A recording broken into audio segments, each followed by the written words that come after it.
Okay guys, so this is unit 4, video 4. This is the pulleys video, okay? And there are some ramp stuff on here too, which we will talk about in class, but shouldn't be too long of a video here. All right, so the goal for today is to understand and describe the mechanical advantages of a pulley system, identify force of gravity, force down, force tension, and on a pulley, and solve for net acceleration and tension for a simple pulley system, okay? A pulley is a frictionless wheel that divides the force tension so we can lift heavy things with less force or without breaking the cable or rope. The tension on a rope or cable is the same at all points. This is super important. The tension on a rope or cable is the same at all points. It can't be very, very tight on one side and then very, very loose on the other. That wouldn't make any sense. Okay, the force distributes itself evenly. Even if it changes direction like this one, where this tension is going up and then now it's going kind of down here, it doesn't matter, the tension's the same. The main forces that we're concerned with are force of gravity and tension, okay?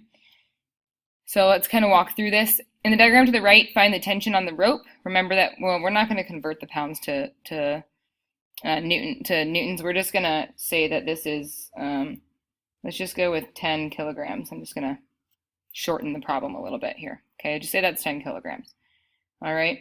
And we're going to find the tension on the rope. So what we need to do is draw a free body diagram of the box where we have gravity pulling down, which is equal to 10 times negative 9.8, right?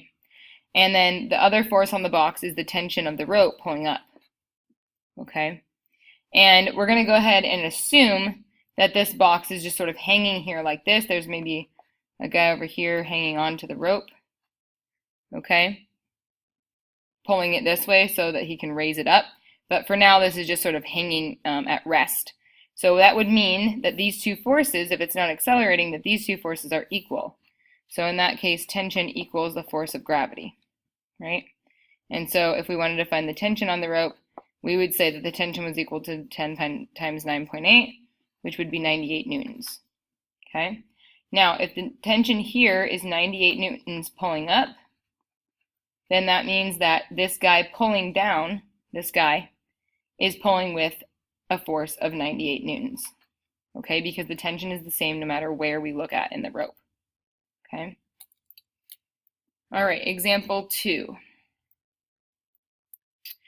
Find the tension on the rope to the left. Remember that the tension on the rope is the same at all points, so it is like two ropes pulling up. So in this situation here, this one, hold on.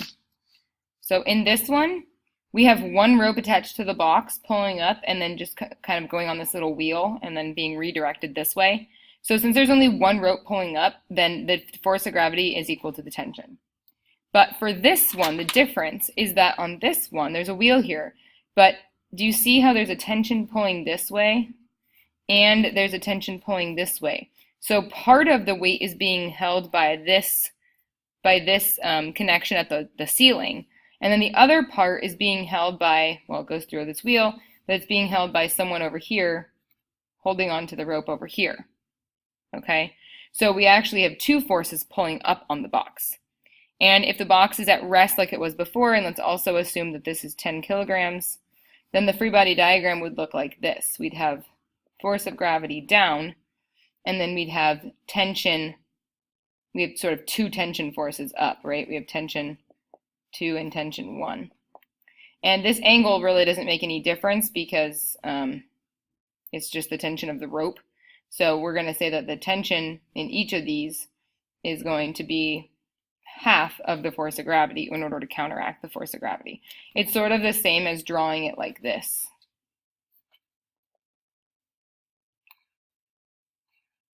Just two going up, okay?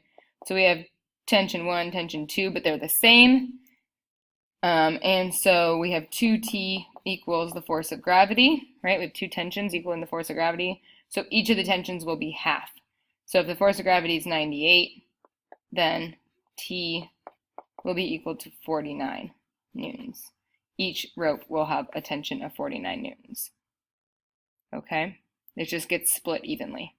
Pretty simple. All right? That's because it's on this pulley. So this angle could change, right? Like I could take this rope and sort of like move it back and forth, and I could make it straight up if I wanted to. Okay, the direction doesn't really matter. The fact that it's at an angle doesn't matter. We don't have to use any theta or cosine or any of that stuff. okay? All right, turn to the next page here. Now, this is the most important part of this lecture, okay?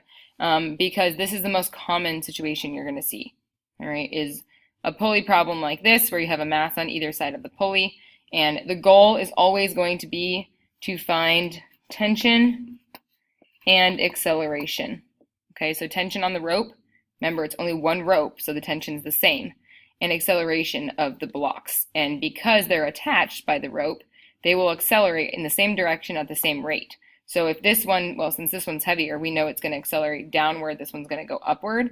So this acceleration is going to be down if whatever the number is the same as this one going up, okay? So it's a little tricky because the directions are weird, because one going down is the same as the other one going up, and so the negatives and positives are sort of weird. And that's the hardest part about these pulley problems, is that the direction is strange. So I'm going to show you how to do it, but you have to remember when you take your test and when you're doing the assignment that it's no longer up, down that is the positive, negative. It's actually clockwise versus counterclockwise. So let me explain how that works, all right? So step one for these pulley problems, you're going to draw a little hand on the clock, okay? And anything that pulls or moves clockwise is going to be positive, and anything that pulls or moves counterclockwise is going to be negative. Okay, we're always going to use that rule. Clockwise positive, counterclockwise negative. All right. Now we're going to draw the forces on these boxes. Okay, so sort of like two separate free body diagrams. So we have tension pulling up here, tension pulling up here. Okay, it's the same T, so you don't have to label it T1 and T2 because it's the same rope. So the T is equal throughout the whole rope. All right. And then you have FG, let's call this one item 2, and we'll call this one object 1. So this would be FG1, that's FG2. Those are different because the masses are different, okay? Now we're going to add positive and negative signs. This is the tricky part with the direction. If you can get this right, the problem becomes very easy, okay? So you have to think about isolating each force. So if I cover up all of these forces and I only look at the tension here, okay? And the tension were the only force acting on this system. This tension force pulls up and around this way. Up and around this way. That is counterclockwise, right? It's pulling up and around this way. So counterclockwise. So that means it's a negative tension. You do this for every force. Force of gravity 2 pulls down, which means if that were the only force, right? We cover this one. If Fg were the only force, this system would turn clockwise. So it's positive. Same thing over here. Sorry, it's hard to cover these three. Okay? If the only force is Fg1, the system pulls down or counterclockwise, so this one's negative. Okay? And if the only force is tension, then this pulls up, which is clockwise. So this is positive. Okay? So you get those signs on there. That's the hardest part. All right? Now you're going to make a net force equation for each box, okay? I'm going to just do it over here. There's no real like equation to memorize or anything, so I'm just going to do it over here. So you're going to have two equations. One for this box, one for this box, all right? So we'll say F net, I don't know, 1 equals, so that's this box, okay? Positive forces, so tension, minus negative forces, Fg1, okay? Now let's do another one for this box. So F net 2 equals the positive forces, which is Fg2, minus negative forces, which is tension. This is why the signs are important, so you set up those equations correctly. Now sub in MA, right? This is M1 because they have different masses, so this is M1A equals T minus Fg1, right? And this would be M2A equals Fg2 minus tension, okay?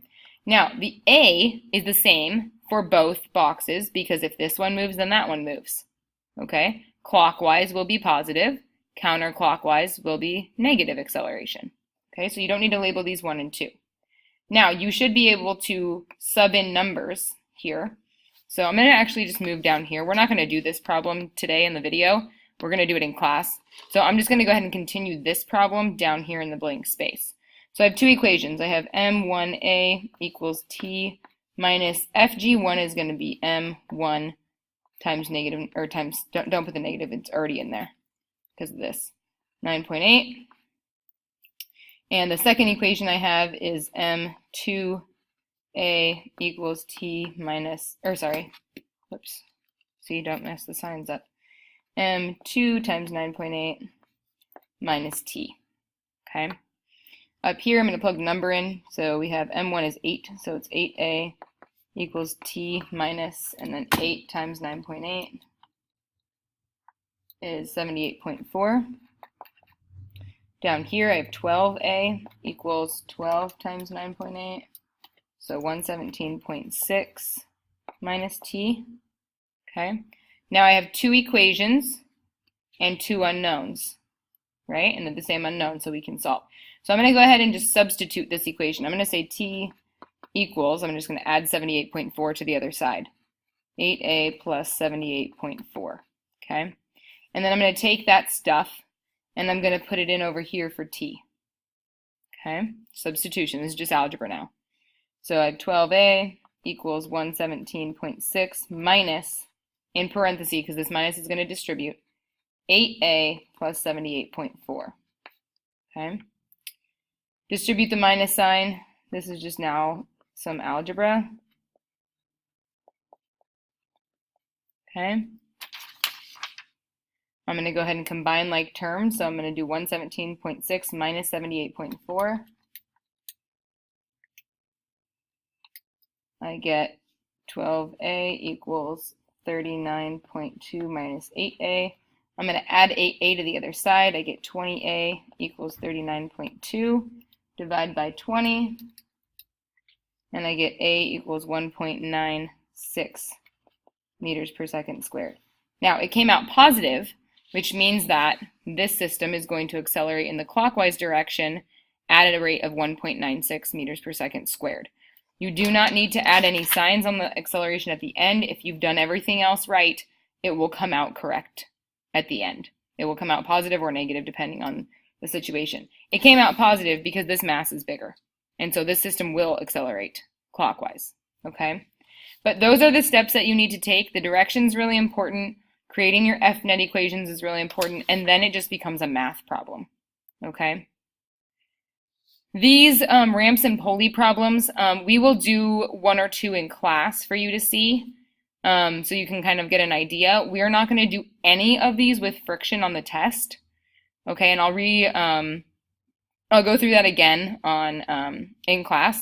So in class, we will actually do example 4. I don't want to do it in the video because I don't want to make it way too long, and this is a good example to go over in class. It's a long problem, so we'll just do it in class, sort of as the warm-up, okay? So that's the end of this video. Just make sure you bring your notes with that so we can do that one, and you are good with videos now for that unit. All right, we are done. Make sure you bring your notes in your stamp sheet. Okay.